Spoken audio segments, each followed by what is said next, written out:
डंडई प्रखंड स्थित JSLPS कार्यालय में डंडई ब्लॉक को MED ब्लॉक चयन होने पर नानक फोरम का कार्य करने हेतु प्लानिंग बैठक आयोजित किया गया। इस बैठक में प्रखंड स्तर पर कार्यरत सभी CRP, EP, AW सामुदायिक समन्वय कर्मी की उपस्थित रही और इस कार्य योजनाओं पर विस्तार से चर्चा की गई। बैठक की अध्यक्षता प्रखंड कार्यक्रम प्रबंधक सुनील कुमार ने की, जिन्होंने सभी उपस्थित कर्मियों को कार्य के प्रति अधिक सजग और संपृक्त करने का संदेश दिया।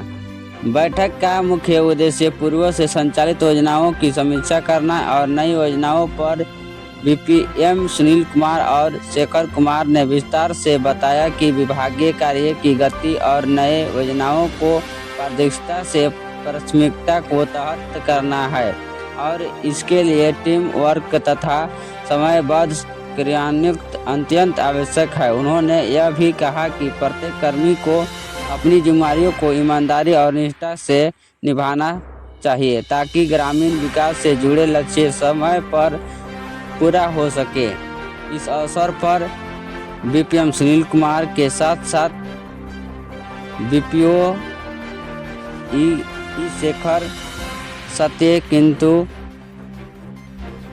Admin Chandan Dwivedi, DO Pallavi Kumari, CC Vikas Kumar, Ajay Kumar, Sunil Kumar Pandey, Guddi Kumari, Lav Chaudhary, Seema Devi, Pooja Devi, Kiran Devi, Mamta Devi समेत अन्य कोई उपस्थित रहे। दोनों को सपोर्ट करेंगे, जो नया खोलने के लिए उसको भी, जो पहले से चलाती है उनको, दोनों मिला के हमको 200 दीदियों को एक साल में टेक्निकली और फिनेंशियली सपोर्ट करना है। ठीक है, फिनेंशियली सपोर्ट के लिए जो भी दीदी को पैसे की जरूरत है उसका बिजनेस प्लान CRP भी बनाएगी। ठीक है, SAG DO से रिकमेंडेड करा के CLF में जमा करेगी। ठीक है, पैसे के लिए। इसके बाद ब्लॉक से जो भी जितने भी स्टाफ हैं, आपके BPM सर, CC सर जो भी बैठेंगे और उसको बिजनेस प्लान को देखेंगे। किसी दीदी का मान लीजिए 50,000, किसी का 1 लाख, किसी का 2 लाख का डिमांड होगा, लेकिन उस दीदी से बात करके उसका बिजनेस प्लान को देख करके उनको कितना रुपया दिया जा सकता है CLF से उनको दिलाने का काम होगा। ठीक है, बिजनेस सवाल क्या है? बिजनेस प्लान जानते हैं आप लोग? बताइए, आप CRP किए हैं और कुछ CRP किया है? हम उसमें ब्रीफ कर देंगे। अभी हम जो उसमें काम कर रहे हैं वो बता रहे हैं। ठीक है, बिजनेस प्लान के साथ बहुत सारा डॉक्यूमेंट लगता है।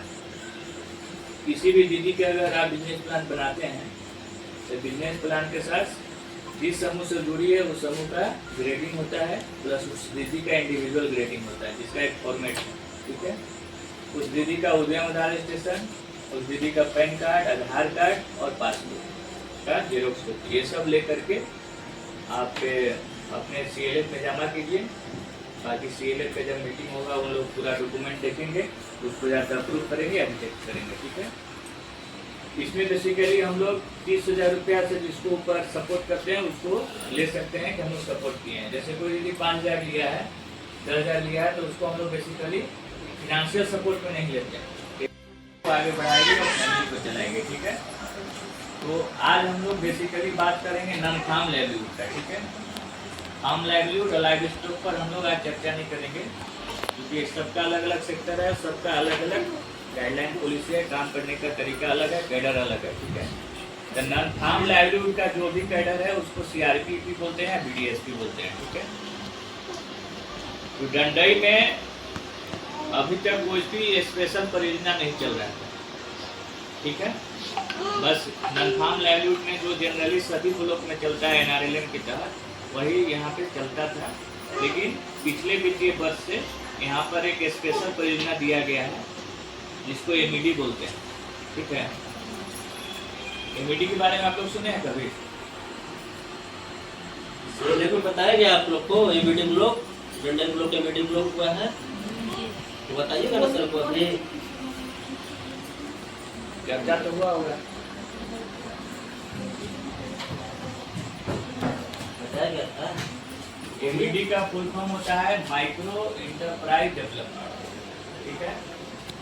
मतलब सबसे छोटा उद्यमी का विकास करना, सीधा सीधे यही समझिए।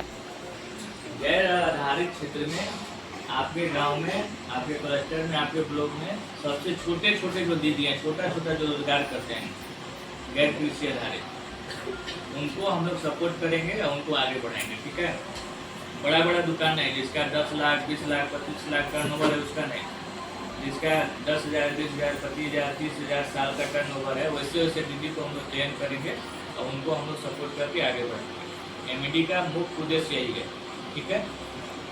एमईडी का full form micro enterprise development, micro मतलब सूक्ष्म, इंटरप्राइज मतलब उद्यम और डेवलपमेंट मतलब विकास। मतलब सबसे छोटा छोटा जो दीदी रोजगार करती है गैर कृषि आधारित क्षेत्र में, उनको हम लोग फिनेंशियल या टेक्निकल दोनों तरह से सहायता करके आगे बढ़ाएंगे, ठीक है।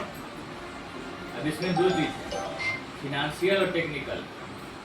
फिनेंशियल को हिंदी में बोलते हैं वित्तीय सहायता, ठीक है, और टेक्निकल को हिंदी में बोलते हैं तकनीकी सहायता। किसी भी इंसान को हम दो तरह से सहायता कर सकते हैं, ठीक है।